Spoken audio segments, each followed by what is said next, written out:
Conversamos esta noche con la exministra, exalcaldesa de Santiago también, Carolina Toá. ¿Cómo está, Carolina? Bienvenida. Muy bien, muchas gracias. ¿A qué cree usted que vino la expresidenta Bachelet que llegó esta noche a Santiago? Se dice que viene a cosas personales. No lo sé, la verdad no creo que sea muy importante. ¿Un impulso al apruebo? O sea, yo creo que su voz es muy escuchada por las chilenas y los chilenos y yo nunca he tenido dudas de que la iba a dar a conocer, viniendo o sin venir. ¿Pero estando en Chile, siente que puede dar una señal más nítida en ese sentido? Bueno, ya la dio, de hecho, antes de llegar. En Lima, pero... Y yo creo que va a tener oportunidades aquí de desarrollarla también y creo que es muy importante. O sea, yo creo que es un momento entre las chilenas y los chilenos que estamos muy atentos, escuchando. Y yo creo que los electores hay que tomarlos realmente muy en serio en sus reflexiones. Y en ese sentido, la voz de la presidenta Bachelet, la voz de muchas personas, no solo la de ella, hoy día está siendo escuchada con mucha atención por las personas y creo que es muy importante eso para todos quienes tenemos acceso a los micrófonos, tener conciencia de lo que uno dice importa. Y a mí no me cabe duda que la presidenta Bachelet sabe que lo que ella dice importa y por eso lo dijo de la manera que lo dijo también. ¿Puede marcar la aguja, cambiar un poquito su presencia aquí en Chile? Sabemos que ella va a votar a prueba, pero estar acá... Bueno, la verdad no me gusta a mí hacer pronósticos. Yo creo que lo importante es la profundidad de lo que ella dijo, porque no solo ratificó algo que ya había dicho, ¿no? En el sentido de que ella va a votar a prueba, sino que también dijo algo que yo creo que en su frase está muy bien resumido. El proyecto constitucional tiene muchos temas que generan debate, discusión, pero dan el clavo a sueños muy postergados por las chilenas y los chilenos. Y eso es lo central de lo que está en juego. Porque en el hacer ajustes a los temas en que hay imperfecciones o cosas que no se resolvieron suficientemente bien, hay mucho espacio. Pero para jugarse los sueños que tanto tiempo han esperado, no hay mucho espacio. De hecho, nunca habíamos tenido una oportunidad como esta de dar los saltos que representa este texto constitucional. Y muchas veces lo hemos intentado. Muchas veces hemos intentado tener derechos sociales más protegidos, tener descentralización, reconocer los pueblos indígenas, avanzar en un mejor equilibrio con la naturaleza, tener de verdad equidad de género. Muchas veces lo hemos intentado y hemos tenido pasos, pero son pasos muy tibios al lado de lo que esta Constitución representa, que pone eso como en el centro de nuestro pacto social y lo pone clarito. Yo creo que en ese sentido, lo que dijo hoy día la Presidenta y lo que discutamos en las próximas semanas, debe volver los ojos a lo que es prioritario. Y lo que no es prioritario, lo conversaremos, lo discutiremos, lo mejoraremos. ¿Cómo ve el momento de la prueba? Hace algunos días usted nos decía que faltaba un sentido de urgencia. ¿Ha cambiado eso? Yo creo que todavía se requiere un mayor sentido de urgencia y creo que sobre todo se requiere una mayor jerarquía de lo prioritario respecto a lo secundario. Yo creo que, insisto, lo prioritario son estos, llamaría 5 grandes columnas, ¿no? El corazón de la propuesta constitucional, que es un corazón que apunta como muy a las heridas de Chile, pero sobre todo apunta a las frustraciones que tenemos, o sea, cosas en que hemos dado muchas peleas y ha costado mucho avanzar. No se ha podido, la actual Constitución nos ha frenado. Con todas sus normas, con sus quórum, con su Tribunal Constitucional, con sus leyes orgánicas constitucionales, nos ha frenado. Y yo creo que en eso la Constitución da un gran paso.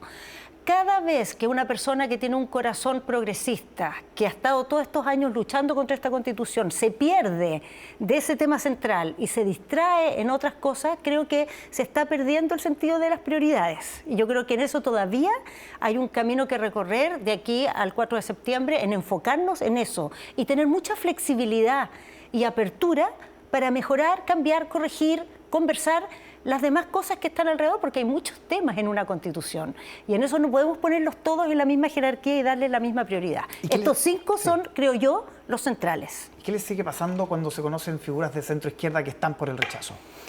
A ver, yo muchas de sus aprensiones o críticas puedo entenderlas. Lo que me cuesta entender es puesto en una balanza eso respecto a lo que significa, por ejemplo, tener derechos sociales de verdad. Derechos sociales que en la nueva Constitución no solo son derechos que están ahí reconocidos, sino que son el principal sentido del Estado. Es un Estado social y democrático de derecho. Eso quiere decir que en la ponderación de cuando se ven conflictos, cuando hay que equilibrar una cosa con otra, los derechos sociales no están nomás en una lista, sino que están en el corazón de nuestro acuerdo como sociedad. Eso yo creo que tiene tanto peso. Es tan significativo que hace palidecer las otras cosas en las cuales puede haber dudas, sobre todo dudas que se pueden corregir. O sea, por ejemplo, cuando alguien dice, gente de centro izquierda dice, Me complica que no se haya establecido el estado de emergencia. A mí también me complica, yo creo que debería estar.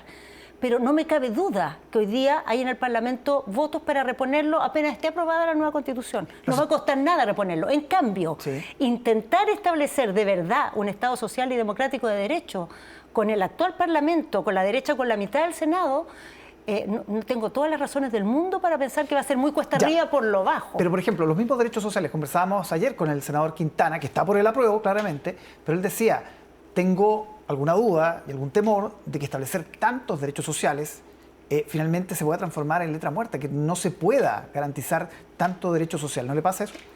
A ver, creo que primero, tener el problema de que tenemos demasiados derechos sociales puede ser un problema, pero es un problema totalmente distinto a tener debilidad con los derechos sociales o a tener a los derechos sociales en una posición subordinada respecto a otros derechos. Hoy día en nuestra actual Constitución están más protegidos en muchos casos los derechos de los prestadores de derechos sociales que de los titulares de derechos sociales.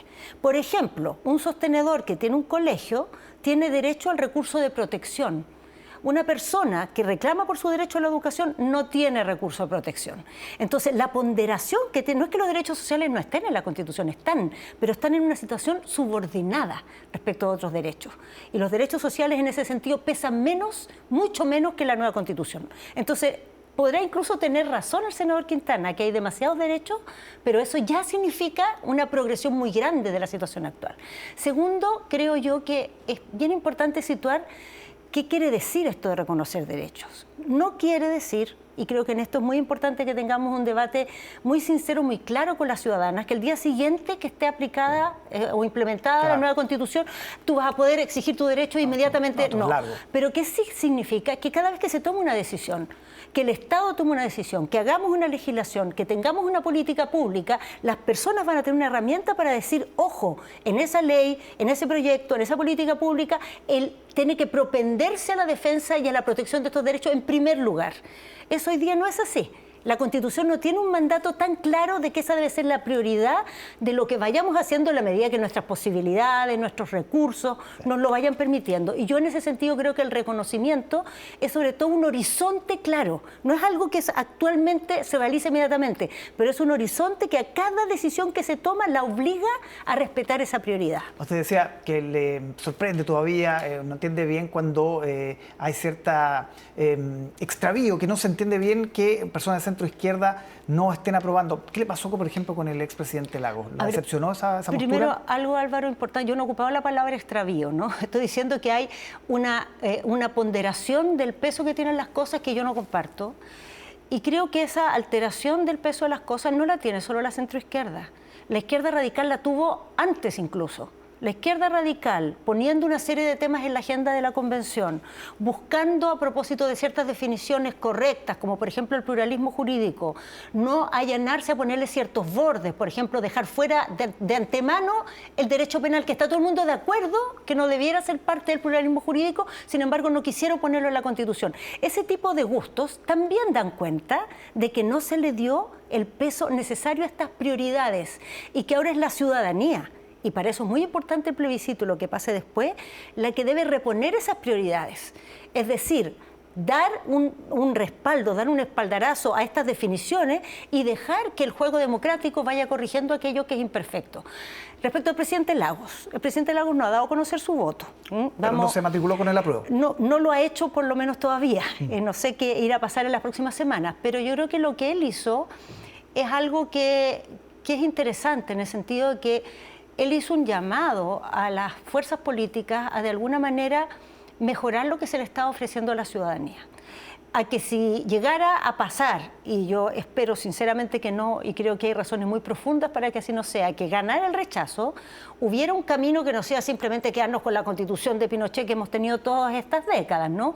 Y si ganaba el apruebo, que hubiera un camino también para afinar esos temas que quedaron mal resueltos. Y yo creo que en esto último, como yo estoy en el apruebo claramente, creo que es muy importante no perderse en el sentido que reconocer que hay cosas que mejorar jamás nos puede desenfocar en la razón por la cual estamos en el apruebo, que son estos avances tan importantes, tan esperados, tan necesarios y que van a algo que yo creo que jamás en una negociación la derecha va a conceder, que en el fondo es no solo reconocer unos derechos, sino cambiar la configuración de la fuerza en la sociedad, entregarle a las personas herramientas institucionales poderosas por las cuales sus intereses estén realmente bien representados, bien presentes en el desarrollo del país. Hoy día avanzó el proyecto de 4/7, el proyecto que rebaja los quórums constitucionales de los senadores de C. ¿A usted le parece que es una alternativa razonable en caso de que gane el rechazo?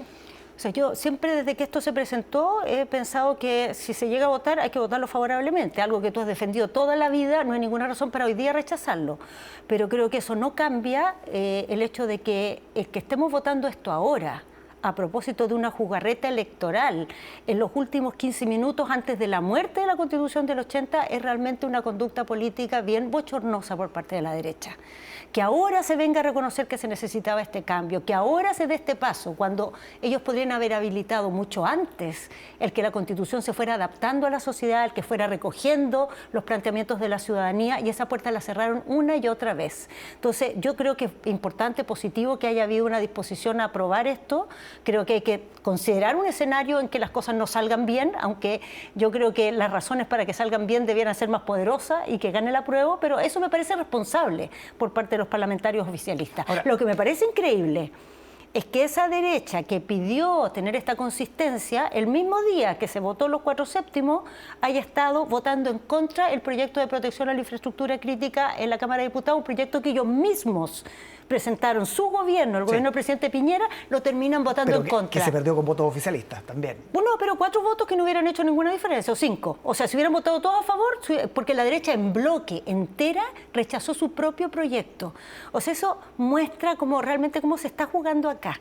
O sea, esa disposición, esta apertura es un movimiento electoral, de campaña. Ahora, está bien que el sector, digamos, la centroizquierda lo apoye, obvio, si siempre lo ha creído, pero también es muy importante dejar en evidencia por qué la derecha lo está haciendo y qué hay detrás de eso. Es un movimiento por parte de ellos, de campaña y de último minuto, muy tardío, demasiado. Muchísimas gracias por acompañarnos esta noche. Gracias, Álvaro, buenas noches. Buenas noches.